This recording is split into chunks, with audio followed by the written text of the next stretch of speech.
and amateur alike to win an EPT event. Peter the Corver is the champion. In 5 seasons, the PokerStars.com European Poker Tour has crowned 46 champions and pays out over €123 million in prize money to become the largest poker tour on the planet. And there's more up for grabs in London this week as the remaining players duel for the title every player wants.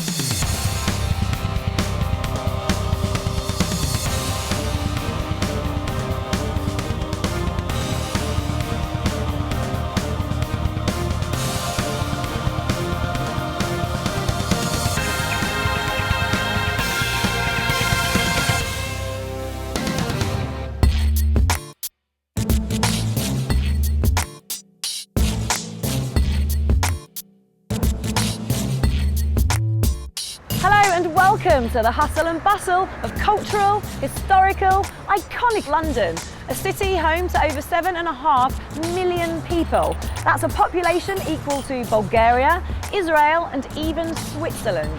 And with over 300 languages spoken within the city, it's a wonder how any of us communicate. However, this week a universal language has hit the nation's capital. Yes, Texas Hold'em is back in the form of the world's finest poker tour, the EPT, and with it, a mind-blowing prize pool. And wait for it, over £3.5 million. EPT London has smashed the record for the biggest tournament ever held in the UK. An astounding 730 players entered, creating a massive prize pool in excess of £3.5 million. Our winner will walk away £850,000 richer. Small change to the man who won the biggest prize in poker. The 2008 World Series of Poker Champ is at our featured table. I have confidence that I'm capable to play a decent game and compete with these guys, but like I'm not the best guy in this field. Not the best, but the remaining field does read like a who's who of poker talent, and they're Overstrand and Kevin Schaffel are on the outer tables, but on the TV table, Eastgate will face stiff competition from the fearless Benny Spindler and the up-and-coming Asian star Raymond Wu, a fellow Team Pro member. This is the first time I made it this far in a major tournament like this, and we're very looking forward for a breakout performance here and to prove everybody that I'm a complete player, a cash game player as well as a tournament player. Time to find our next EPT champion, 24 remain. And I love it when the European Poker Tour comes to my home city, bringing with it some of the best poker players in the world, including Mr. Daniel Negreanu, not playing in this tournament, but bringing your expertise to the proceedings. Well, I will say this, down to 24 players, this is where the real poker begins. We started with over 700, but now it's down to the real nitty-gritty. We've seen Karim Benani fold. Marty Smith will also pass. Actions on the Englishman Adam York, he goes out. So the 2008 world champion, Peter Eastgate. Well, one of the things that's really difficult after you win that main event is continuing to sort of make a name for yourself. A lot of people say, well, he won that, but it was lucky. Peter Eastgate proving it wasn't a fluke here again in the hunt for EPT London. Raymond Wu folds 10 deuce on the button. Vivek Rajkumar folds the small. So Nikolai Seninger in the big blind will look down at 5-7 off. It's a marginal hand to say the least. He's up against 2008 world champion Peter Eastgate. That's got to be a little bit intimidating. Looks like he's thinking about it here. Maybe thinking about making a re-raise, a bluff type move, or maybe just calling in to try and see if he can hit a good flop against Eastgate. Nikolai describes his approach to poker as pretty aggressive. Well, that's in line with what it looks like he's planning on doing here. He is going to re-raise here with the 7-5. It's a complete bluff, making it 165,000. Eastgate in position with the Jack-9 of hearts. With the best hand, hard to know that when you have Jack high. So these players, I'm sure, played lots of pots together leading up to the final 24. Eastgate feeling comfortable making the call here. In position. Seninger can't like that. So we're going to see our first flop. Seninger forced to play this junk hand out of position. Well, there's a pair of jacks for Eastgate. Seninger, of course, flopping nothing, but that ace is potentially enough to scare Eastgate off the pot if Senegar gets aggressive. As he said, that's his style. Well, Eastgate really focused in. You see the eyes there, just really focusing in on his opponent, trying to get some kind of a read. And it looks like Senegar is going to make a continuation bet. The question is, how much? Red chips are 1,000, yellows are 5, blues are 10,000. So it's a bet of 152,000. Now remember, he re-raised to 165,000 before the flop, so you'd have to call this a smallish bet. And now Eastgate will either see that as a trap type bet or it's a sign of weakness. Eastgate seems suspicious here. He's counting out enough to make a call. I don't think he believes Senegar one bit right here. Being rather deliberate, though. You don't want to make a really big mistake at this stage after playing for so long, getting through 700-odd players. Eastgate makes the call, and Senegar has to be going, oops, what now? Yeah, is this the point where he puts the brakes on, Daniel? Well, you would think that normally he would, but here you go. Now he's got an open-ended straight draw. Senegar can catch a 9 or a 4, so he may have enough outs now to think he can push through with another bluff bullet on the turn. He had nothing on the flop, and that's what you call, I guess, his best card, really, to make an open-ended straight draw. And Eastgate focus intently on the bet. It's a 400,000 bet this time. I love the way he described himself as pretty aggressive. I'd replace the word pretty with very. So far, from what we've seen, re-raising with the 7-5, betting a flop that completely misses, and now the big bluff on the turn, enough to move Eastgate off the pair of jacks. Can't blame Eastgate for folding.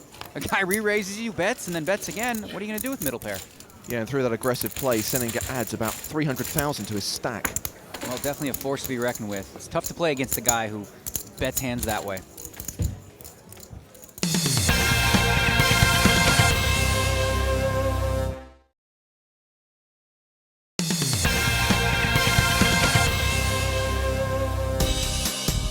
Welcome back to the capital of cool for the third leg of the PokerStars.com EPT Season 6.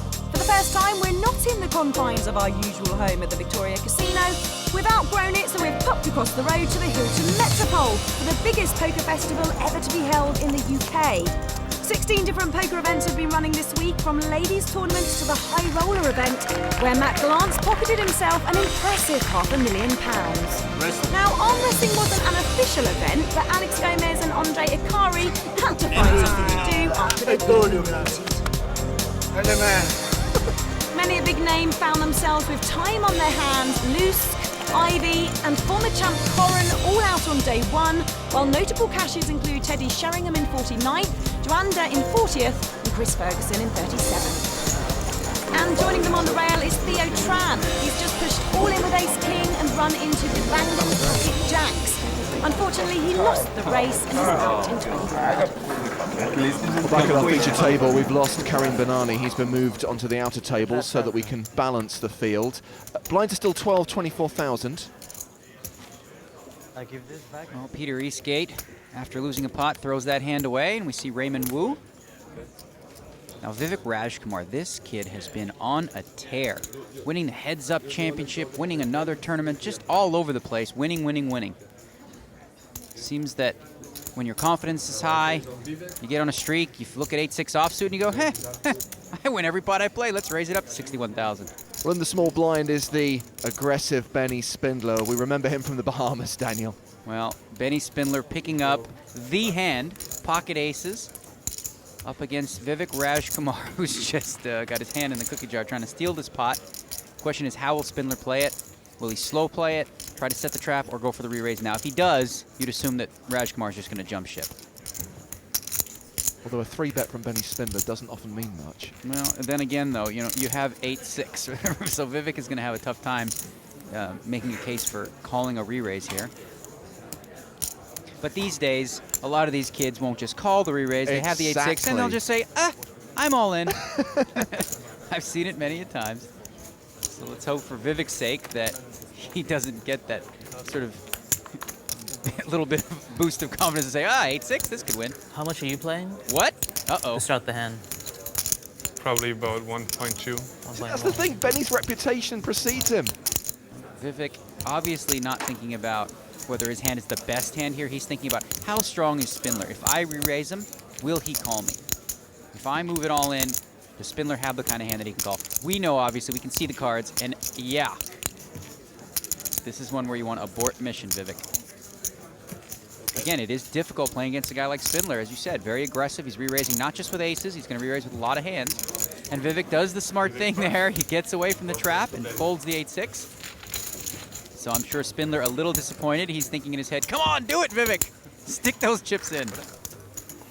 Tell you what, we really love watching this guy play. 24 years old, he's from near Frankfurt in Germany. Before poker, he studied psychology. Outside of the game, he's into sports, basketball, computer games, and he's had some great results since he started playing poker 3 years ago. 2 cashes on the EPT, 1 cash at the World Series of Poker, 810,000 euros in career earnings. He really came to our attention in the Bahamas last season when he played in the PCA and finished in 3rd place for $1.1 million. Oh my goodness, quads on the flop. I call. Call. Spindler wins a monster pot, eliminating Gomez. Jack's full of aces. He is a fearless young man, that is for sure. It's not that I want to make something better. I'm still very satisfied with my run at the PCA. I think I played good the final table and before. It still helped me a lot for my experience, and it will help me for today at the feature table. But for many, the talk of the tournament is the current chip leader, Michael Berry. He's a former computer scientist who qualified through a free roll of 5,700 players to get here. He's now guaranteed 17 grand for an investment of nothing. The achievement so far is quite enough, really. Anything else is just extra, and we hope one step at a time. And his advice for other newcomers to the game? You've got to play the best you can and try to minimise the risks. What an incredible story, Daniel. 3 rolls, beats 5,699 other players, and is now the chip leader in this major tournament. It is amazing. And, you know, it just goes to show you, people from all walks of life. This guy, a computer scientist, genius guy. You've got 22-year-olds who look like they've been playing for 15, 20 years of experience. And just poker attracts so many different kinds of people. And right here we see Raymond Wu raising it up with the Queen-8 of diamonds. It's been called by the tricky and aggressive Senegar, who's got the 5-6 of spades. And there is a queen on the flop. Wu still has the lead. Well, a good flop for Wu. No real reason to get too aggressive and crazy with a hand like this in this kind of situation. He knows Senegar's aggressive, and as you see, he's checking over to Senegar, probably looking for him to bluff off his money a little bit. And Senegar, we've seen, certainly has the guts to fire whether he has a hand or not. Earlier, bluffing the world champ Peter Eastgate. This time electing to check. When you're an aggressive player like that, you have to mix it up. You can't bluff at every single pot. So now Raymond Wu, the question is, oh, look at this. He's going to check it again. He could check it there and try to trap one more time, or look for value by betting. He elects to play carefully and check on over to Senegar. As we can see, Senegar is drawing dead now. Well, but he has heart, and that gives him an out. A big bet here. He's got Maxi. He could potentially win it with a big bet here and then an all-in bet on the river, something like that. Certainly has an imagination. And he is reaching for chips right now. So Raymond Wu checking twice. Looks like it's going to work. You see Senegar shuffling a little bit with his chips, cutting out a bet. Very deliberate. And he is going to make a bet. Looks like 83,000 over back to Wu now, who's going to double check. What do I have? I totally forgot. Yeah. Oh, that's right. I have a queen. Okay. People do that all the time. Like you forgot. You knew what you had, Raymond Wu. Come on. What's the correct play here? Do you just flat call, or does he raise here? There's no good reason to raise in this spot. You know, raising here, you're only going to get called by a hand that beats you. You know, I like what Wu's doing. He's making it look like he's weak, and it's just making a call. Maybe he's going to suck Senegar in for another bet on the river. I don't think Wu will make another bet on this hand. I expect him to check on the river as well. Well, there's a deuce on the river. So expect to see Raymond Wu continue to slow play the hand as he has. Now the question is, does Senegar feel like this is a pot he can steal? Senegar, of course, and if playing so, the board. How much? You know, we've got 338,000 in that pot. If you want to steal it, you're probably going to have to bet something good. And he's giving up. So Senegar's smart. Figured he couldn't get it by Wu. Wu wants to see the hand. He's like, what? Oh, 6, 5? Yeah, that's nothing. Okay, queens are good. Ship it.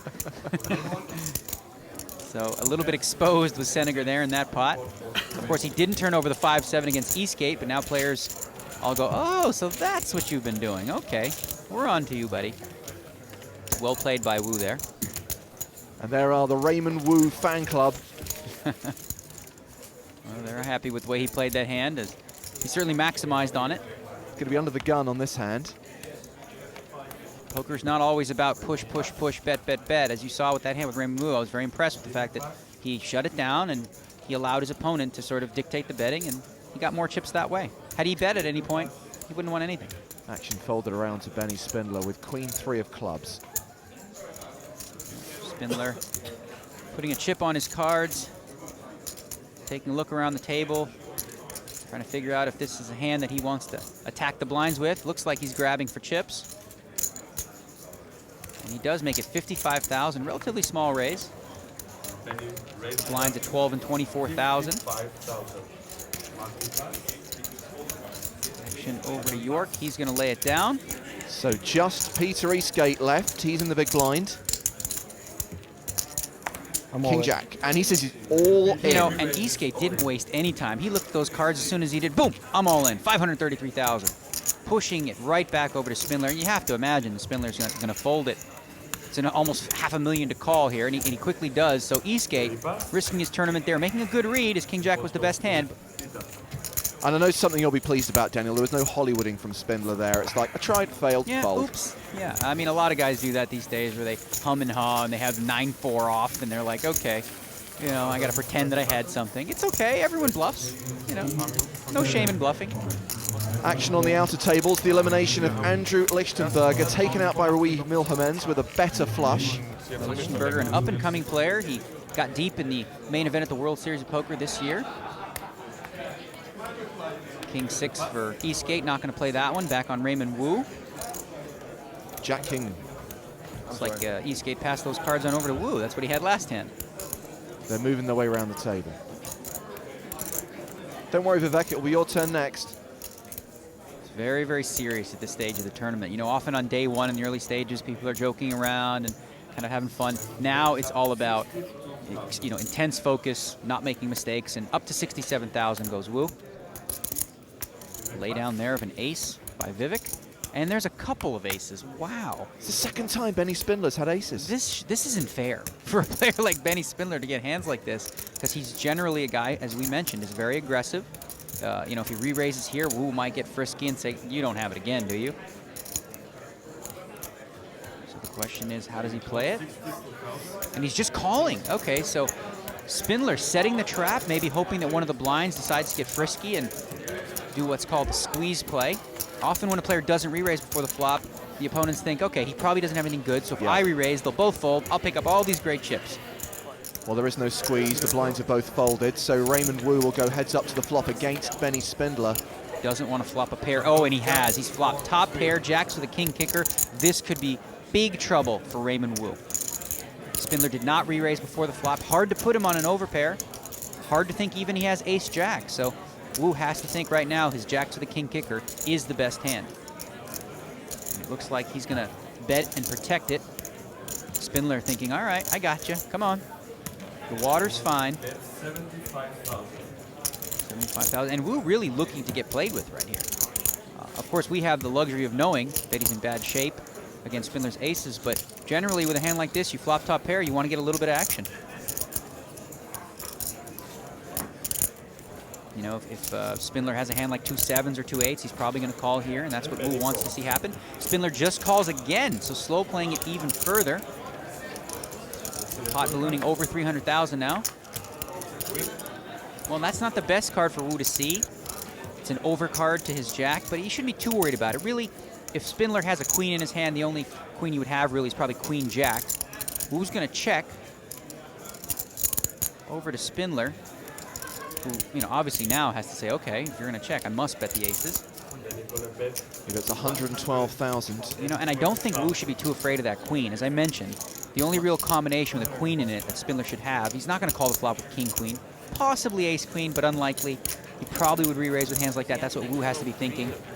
So if Wu felt like his king-jack was the best hand on the flop, he should still feel that way now, despite the fact that the queen is higher than his jack.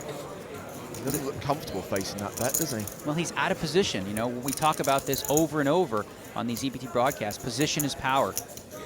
And it's so much more difficult to play a hand when you're out of position. Even a good hand like top pair. I don't see how Wu could just fold here on the turn. He's got at least call. In bad shape, as we know. And with that call, we now have a pot with more than $500,000 in it, with one card to come. Well, Wu needing a jack or a king to win this pot. And there it is. It's the jack. Wow, what a card. Wu hitting the 3-jack. Spindler's aces just goes down. He slow played the hand of the river. I can't fault him for that. Sometimes you take that kind of gamble and you get beat, but Wu checks it. Well, he knows his customer, doesn't he? Well, I mean, there's a flush that got there as well. As you can see, backdoor spades hit. But Spindler feeling like, okay, if you check, then my aces are good, and I'm not going to dog it. I'm going to make sure I bet this hand and get some value. But you have to assume that Wu is not check folding here. He's setting up the check to get Spindler to bet his hand for him. It would be a great check if Spindler could make it, but he's not. He's going to bite and bet 255,000. And Wu really shouldn't be thinking too long about this one. If he called the turn, he hit this 3rd jack. You can't just fold now. I mean, I can understand on that board why he wouldn't want to check raise, but certainly he wants to call here. Yeah, you can rule out the check raise. Raymond Wu is certainly not agonizing over that. He's thinking about, wow, this guy can bet the river. Did he hit a flush? Maybe he's got pocket 3s and was setting me up the whole way with a full house. But I don't see how he can just throw it away. Spindler is, now this is an interesting situation. Spindler is not bluffing. He's not bluffing. He thinks he's got the best hand. Little does he know. And I think Spindler wants him to call right now. And he has called. And he's going to get the bad news. Benny Spindler will show the aces. Raymond Wu will show King Jack for 3 jacks. And Spindler like, really? You had a jack? And I think Benny's a bit disgusted it took Raymond so long to make that call. Often it is. You know, as I mentioned, Spindler clearly thought he had the best hand, bet it confidently, and was surprised to see that Wu actually had him beat. But a tough hit. I don't mind the way he played the hand. I thought it was a good slow play. He was unlucky on the river there. And he's going to do what many players do in this situation and just take a walk away from the table, just take himself out of the game for a few minutes. That's right. Spindler trying to avoid tilt, just try to shake it off and come back fresh.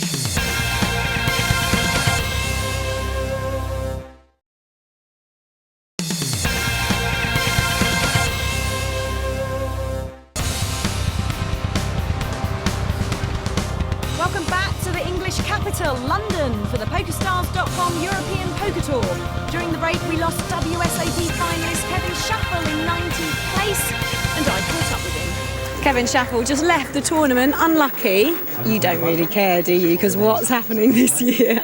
Well, actually, I do care, but it's been a great year. And, it helps, doesn't it? And I'm looking forward to going to the main event in November and playing the final table there. And I had a real good tournament. Came in second in a WPT event about 3 weeks ago. So it's been a nice run. It would have been really nice to make 3 final tables in a row. Lovely. Well, thank you so much for talking to us, and the best of luck in America later this year. I appreciate it, Michelle. Back at our featured table, we've lost Peter Eastgate. He's been moved to the outer tables. Meanwhile, Benny Spindler took a knock with the aces, now has King-Queen. Well, he walked away from the table, got the cobwebs out of his head and he's back, and he's got a hand again. And of course, that hand we saw earlier on from the PCA, that was King Jack against aces. And yeah, it was flipped. That time he was the one that won with the King Jack.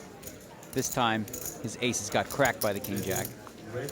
Marty Smith has a World Series bracelet.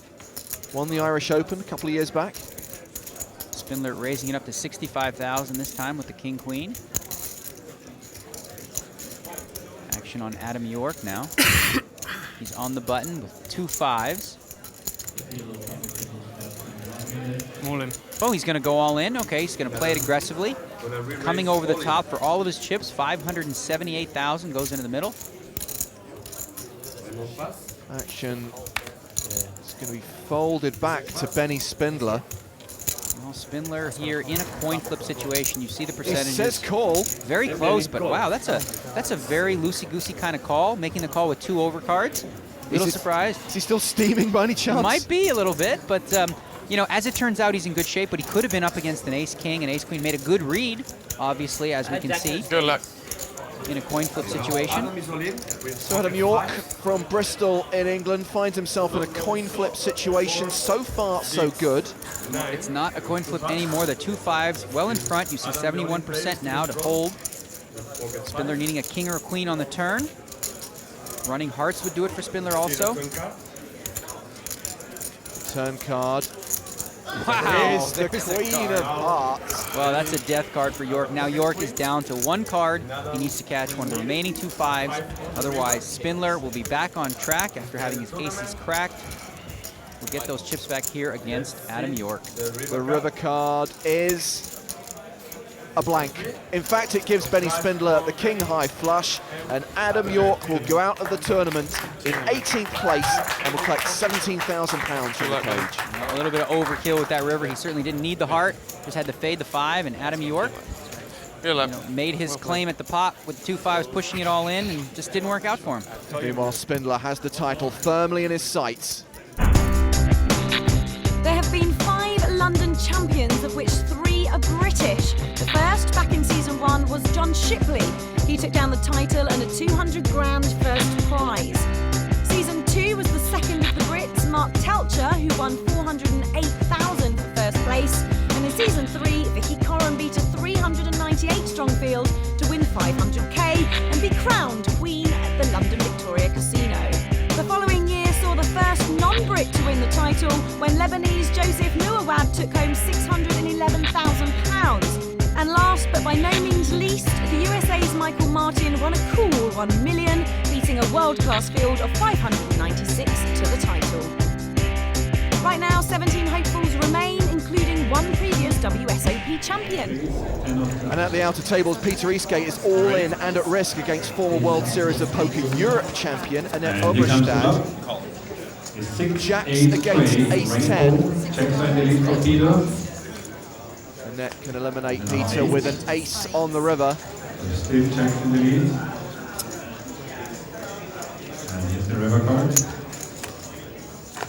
But it's a blank. Peter will double up, and Annette is left in serious trouble. Just 230,000 in chips. 2 of the best young players in the game today. Annette taking a hit to her stack. Let's get back to the feature table. Well, we are 5-handed. It's getting down to the nitty-gritty. Just 17 players remain in the tournament. So you have 2 6-handed tables, and at our feature table, the 5-handed table. Slight disadvantage, some would say, having to play at the 5-handed table, but that's just the breaks, I guess. Action is on Vivek Rajkumar. Well, with just 5 at the table, you start to play a few more hands, and it looks like Vivek is going to raise it up with the 6-7 of diamonds, a suited connector, up to 76,000. Nikolai Seninger on the button with 8-4 off. Doesn't mean he won't play the hand. Well, that's one thing we've learned, is that we can't predict too often what he's going to do because he's got a creative approach to the game. As does Benny Spindler, but he'll pass the 10-4. So just Marty Smith left. He is in the big blind with 5s. Well, interesting here. Vivek probably wouldn't think that he had 2 overcards to any pair here, but that's exactly the situation. You see it's basically like a coin flip. However, Vivek is in position, and that gives him a little bit of an extra advantage. But Smith may decide to get frisky here and go for a re-raise with this small pair. Instead, he's just going to make the call. Okay, so we'll have a flop. The 7 high versus the 2 5s. Could be a lot of action flops here. 3 4 5. That would get it in. Instead, it's 6 Jack Jack. Well, that looks like a good flop for Smith. If his pair was the best hand before the flop, you'd think it's unlikely that Vivek connected there by hitting a jack or a 6. As we know, he did hit the 6. So he's in a commanding lead right now in this hand with jacks and 6s. It doesn't mean he will bet, but there is 182,000 lying out there. And he's going to check. Play it slow, a little small ball approach, playing careful on the flop. And this is a card that doesn't help either player. Smith now might want to protect his 2 5s with a bet, but no, he decides to check once again. Vivek, will he bet this card? Doesn't have to, he's in the lead, so it's not like he'd be bluffing really. But he may want to protect against some kind of random club. that Smith might have, so he is going to make a bet of 110,000. So back to Smith now, has to wonder, okay, he checked on the flop. Does he have a jack? I don't know. If he had a flush draw, he'd probably bet. So a lot of thoughts going through his mind, thinking that his fives could easily be the best hand right now. Vivek could have a hand like ace high. Could have a hand like queen 10 and just be on a semi-bluff. Smith beats a lot of bluffing hands here. And he's certainly suspicious about this bet. It's a tougher decision than it looks like with 2 5s in this spot. He's looking back at his hand, which I always think is a signal that the player's going to fold, and sure enough, he's announced pass. Well, he made a really good fold there. I mean, as I said, it seems like an easy decision, but really it's not. We know that Vivek had a 6, but Vivek's capable of betting anything there. He could have had king high. Meanwhile, on the outer tables, we saw Annette Oberstad crippled by Peter Eastgate, and now she is all in. Her king-queen dominated by Ivo Donev's ace-king. There is an ace on the flop. She will need runner-runner, and in fact, she is dead on the turn. Annette Oberstad finishes in 17th place here at EPT London. Well, another impressive deep run for Annette. She will be back. Yeah, she's already had a 2nd place finish on the EPT. We'll definitely see her again, but for now, she gets to speak to Michelle. Annette Oberstad just been knocked out the competition. Annette, I think the big hand for you was the ace-10, wasn't it? Yeah, I got an ace-10 and the cutoff raised. You know, he's been like not too tight. He's been opening late position and stuff. And then Peter Eastgate just came sat down to my right with about like 500k, just like nothing with the blinds this high. So I figured, you know, he's going to be shoving a lot of hands, just hoping to get folds there. So I thought my ace-10 would be ahead of his range. And I don't know if I just got unlucky he had jacks or if he actually shoves a lot tighter than I thought. I don't know.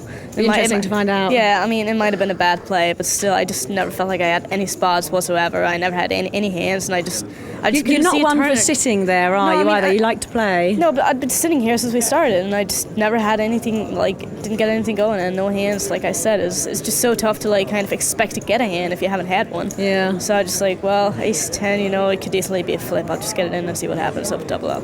Well, it's very sad to see our last lady go, and especially one that looks so mighty fine as you're doing right now, I have to say. You're going to play another EPT for us, aren't you? We'll see you again. I think I'll be playing most of them, yeah. Lady at the final table, Annette, it's on you, all right? Yeah, I keep struggling. I get close, but not close enough.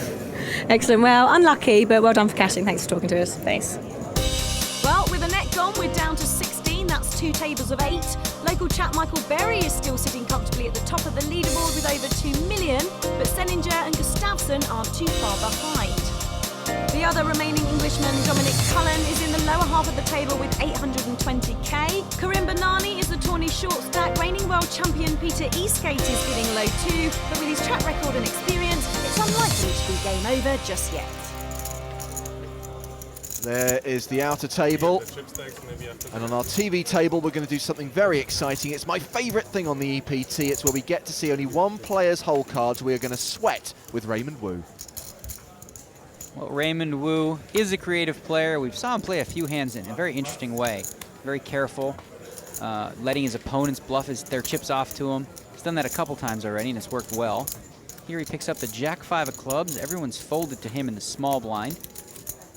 Certainly a hand worth at least seeing a flop with, either with a call or a raise. Your hand values have to, you know, decrease in terms of hand strength when playing against just one player. You know, if you pick up a suited Jack-5, it's worth at least limping, and he's going to raise it up to 100,000 against a very tough player, Vivek Rajkumar. Yeah, he's betting with the blue chips. They're the 10,000s. I should point out that the orange chips are now in play. They're worth 25,000 each. Well, this is a dangerous kind of play against an aggressive player like Vivek, who you'd think is going to at least call, and now you're going to be out of position with kind of a mediocre hand. And Vivek is capable of also re-raising with a wide range of hands. So he's just going to call now, and you're out of position with the Jack-5. Don't love it. But there's the Jack. Now I do love it. Well, we've seen Wu have a tendency to, you know, maybe bet on these flops and then check the turn. But he's going to check again, this time with top pair, hoping, obviously, that Vivek bets. But Vivek should be paying attention to the way Wu has been playing his hands. When he flops something or he has something, he's been checking. He did it against Spindler. He did it also against Seninger. So it depends here what Vivek has. I think Vivek will bet a high percentage of the time on this kind of a board just to try to represent. But instead he checks. Okay. So you got to feel like if you're Wu right now, you've got the best hand. 8 on the turn should not change that. It's a straight card. Fills the queen 9, the 7-9. But you'd think that Vivek might bet those hands on the flop. It's funny, we talked earlier on about Nikolai's playing style. Vivek describes his style as selectively aggro, crafty like a fox or a soaring bald eagle. Okay. Well, it looks like Wu sort of, you know, the way he's been playing hands is very similar, checking flops, checking turns with a hand, and he's done it once again here against Vivek, who's going to bite. He's got about 155,000, and based on what I've seen so far of Wu, I would assume just a call here, which is probably the safest and best way to play out of position. He's going to take his time, be a little deliberate. If I was Raymond, I'd feel like the jacks were the best hand right now. But not so much so that I'm willing to go, raise! I would just call here. That's what I think we'll see Raymond Wu do after going through it in his mind. Yeah, he makes the call. Well, he does not want to see a card like a 7, a 9, a queen on the river, putting a 4-card straight on board. Well, an innocent 6 on the river. You have to assume that Raymond Wu is just going to check it one more time. Trying to, what we call, collect bullets. Instead of betting his hands, he's trying to get Vivek to bet them for him. It's been a strategy that's worked well for Raymond Wu so far here. Now the question is, well, does Vivek have his beat? It's hard to get away here from top pair in a heads-up situation, blind versus blind, when the flop gets checked. And he's going to check. Checks it down and shows ace-9. He was on a draw when he bet the turn. And you hear Vivek say, like that. I thought it was something goofy like that, and he was right. So Vivek electing to check down the ace-high, and Wu picks up a pot with that trapping style of check, check, check. Suck him in, suck him in, suck him in. So did Vivek play the hand like a soaring bald eagle? I don't know how a soaring bald eagle plays poker. Are they aggressive generally? What are they, passive? They like to squeeze? What does a bald eagle do? Well, Vivek's playing style got him a WPT title in 2008. 400, 800. He admires the play of Gus Hansen. Well, a lot of people do. It's very difficult to play that sort of style. Gus is aggressive, but he's also crafty. And Senegar now, with a pair of 9s from early position. This is the actual best starting hand we've seen him play. You know, he's been in there with some off-the-wall kind of hands. The 5-7, of course, earlier against Eastgate. Ah, the return of Karim Banani. Banani's back. That sounds like a lot of fun. Gonna play the 7-3. Looks like a pair of queens there for Marty Smith. Yeah. A couple ways to go here. He might smooth call and set a trap, but instead, Smith is going for the re-raise. So the initial raise was to 80,000. What is going to be the size of Marty Smith's? Usually with a hand like queens, you want to make it 220, 240. And he's making it 280, so really sort of sending the message that, hey, I'm committed to this pot. You can't bluff me off it. I'm not folding. 280. Well, we've got a couple of new players at our feature table, Tobias Ryan Kamaya and Rui Milhamens. Ace-queen here for Milhamens. Tough spot here when you see a raise and a re-raise. You have to assume that somebody's got a little something, and ace-queen just doesn't match up well against any kind of a made hand. As you can see by the percentages. The 2 queens a big favorite here. Milhamens making a good fold with ace-queen. A lot of people call that the rookie hand because rookies go broke in spots where they shouldn't with a hand like ace-queen. King 6 here, that should be an easy fold for Raymond Wu. Vivek gives up the big blind, so it's back on the under-the-gun raiser, Nikolai Senegar. Well, now this is the tough decision. You've got 2 9s. You know, he might put Smith on ace-king, possibly ace-queen, something along those lines. You know, he doesn't have to assume that Smith has one of the 5 bigger pairs than he does. Senegar has to know also that, you know, he's got an aggressive image. Players are going to play back at him more often with some weaker hands, which kind of forces him to guess a little more. Not giving much away is Marty Smith. But the thing here, Senegar just knows that Smith is committed. So if he's not going to call, he's going to move all in or fold. And it looks like he's making a very, very good fold. Raising from early position with the 9s and giving Smith a lot of credit there. Folding the pair, and Smith would have liked to get it all in before the flop, queens against 9s, but I'm sure he's happy to just pick up the pot.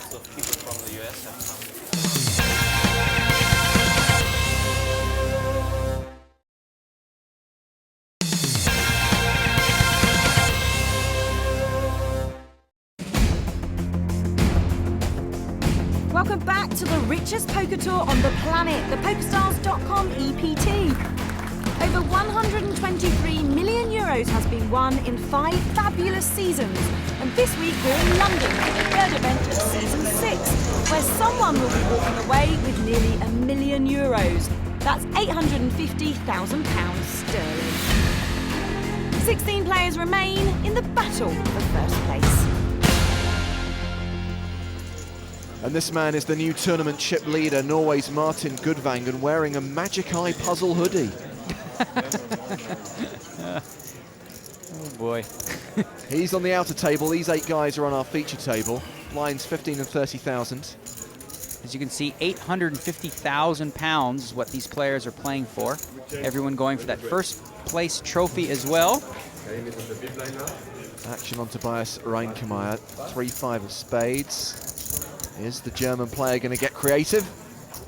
Well, obviously not a strong holding. It's just 5 high, but it's a tricky hand, and if you're trying to steal the blinds, your hand becomes relatively irrelevant. Really, you're just hoping to pick up the pot. If you do get called by the blind, you could hit a funky flop, a couple 5s on the board, you know, maybe 2 pair, deuce 4 6 flop. So there's some added value in, you know, the creativeness of playing these kind of hands. You can't beat a funky flop. Well, another fun hand, Raymond Wu with Queen 10 of hearts in position. German. And he's going to make the call. All right, so electing to see a flop. Action on Vivek Rajkumar, who's going to throw it away. Nikolai Seninger is on the button. He has 6-7 of clubs. Well, yet another fun hand that can hit some funky flops. So we've got 3 suited hands in this pot. I would think that Seninger is going to make the call, possibly making this a multi-way pot. If the button calls, maybe, you know, Benny Spindler in the small blind might call you. You could potentially have a 5-way action pot. Oh, ace-jack. Now, this is actually the best hand, but there's no way for Spindler to know that. It's actually a trickier hand to play, I think, to some degree, than a hand like 6-7 of clubs in position. Spindler going to join the party. And, I mean, Benani's going to say, do you know what? How can I Any resist? 2 cards, I've got to throw some extra chips in. Well, at this point, with so much money already out there, he doesn't need that great of a hand to see the flop. And, hey, a Queen 5 of diamonds, why not?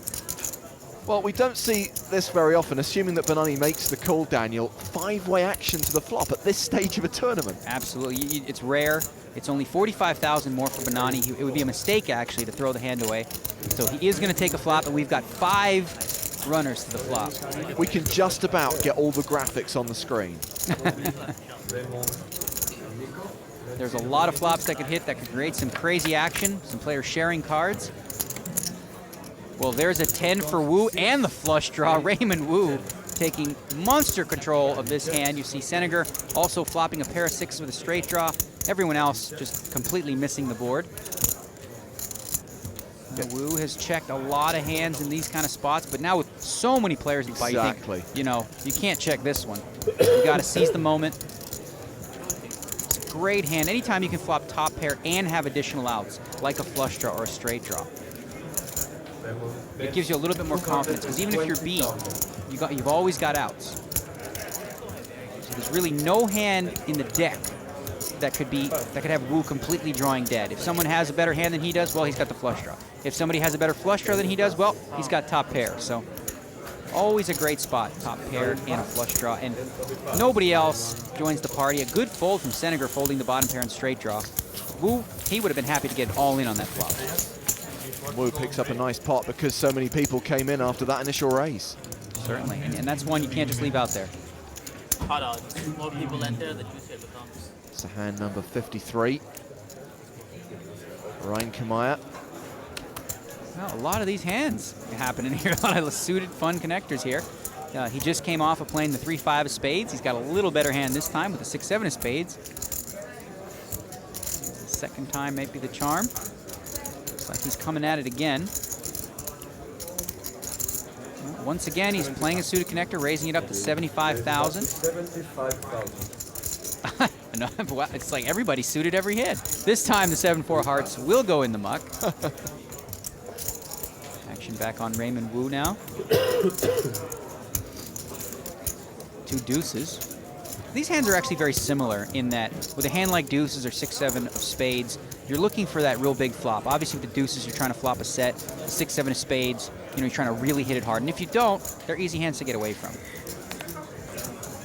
So they're basically in the same category, small pair, suited connector type hands. They're hit or miss. So Wu making the call with the deuces. Action on Senegar, who folds the 8-10. His fellow countryman Benny Spindler has ace-4 on the button. Not a great hand. I think if he was suited, he might want to see a flop and play a multi-way pot, but with ace-4 offsuit, it's kind of a junk hand a little bit. He does have position. He says, nah, never mind. I can wait for a better hand. Benani in the small. 1-7. Squeezing. 7-3. 3. You'd assume he's going to throw that hand away. Sure he does. So action on Marty Smith now from the big blind. King 5 off, goes in the muck. So, Reinkemeyer and Wu. Okay, so Wu in position with the pair. Here comes the flop. And it's a good one for Reinkemeyer. Wu still with the pair of deuces, but Reinkemeyer flopping bottom pair and a straight draw. And he's going to quickly check on over to Wu, who might feel like his deuces are good. If he's up against a hand like ace-queen, ace-jack, if he puts his opponent on that, he's going to want to protect the 2 deuces here. So it looks like he's going to bet it out there. 85,000. You think Reinkemeyer has to, wow, Vivek having lunch. That is a massive bagel. That is going to be the world's biggest bagel ever. And we are going to the turn after Reinkemeyer makes the call. Reinkemeyer electing to play. Careful, just checking again. Wu has to wonder now. He's going to check as well. Doesn't want to get trapped here with 2 deuces. River's a 4. So Reinkemeyer with the best hand. No sense in betting. He's going to check. And Wu might be happy to just check and hope his deuces are good here as well. It's a tough value bet to make with such a small pair. You know, you're really only getting called by hands that maybe ace-king might call you, but it's risky. He's going to check. It'll be a showdown, and Reinkemeyer's 6s are going to be good. Wu elected to slow down, didn't bet the turn. Once he did that, he had to really just check the river as well. So a nice little pot for Reinkemeyer. Yeah, gets his stack up to 1.64 million. And that'll be the last hand of the level. The players are going to go on a short break. Vivek can enjoy the rest of that massive bagel in peace. As we leave the action, Norway's Martin Gudvangen tops the table with USA's Aaron Gustafsson not too far behind. Raymond Wu is looking strong in 3rd. Berry, who led the tournament for so long, has now slipped into 5th. In the lower half of the table, a recent double up for Eastgate has moved him well out of the danger zone. It's Karim Benani and Ivo Donev who need to get busy sharpish. So join us next time from London as we play down to the final table and the big money places. Don't miss it. Some of these guys are unbelievably good. You gonna show me? I was thinking about racing, but I call. Unlucky. My name is Ulin. Peter, you like me, huh?